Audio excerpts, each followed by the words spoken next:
আমি গত বছর ঢাকা ভার্সিটিতে চান্স পাইনি, তোমাকে সত্যটা বলতে পারিনি। আমিও একই মিথ্যেটা তোমাকে বলেছিলাম, বারবার সত্যিটা বলতে চেয়েও বলতে পারিনি।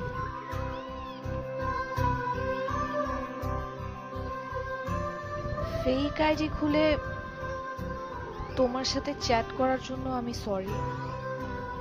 ওইটা যে তোমার ফেক আইডি সেটা আমি অনেক আগে থেকেই জানতাম।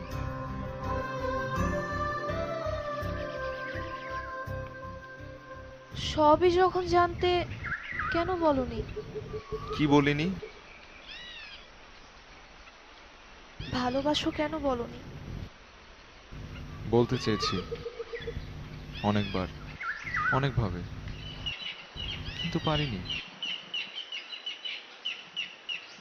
আজ বলতে পারবে নাকি আজকেও পারবে না?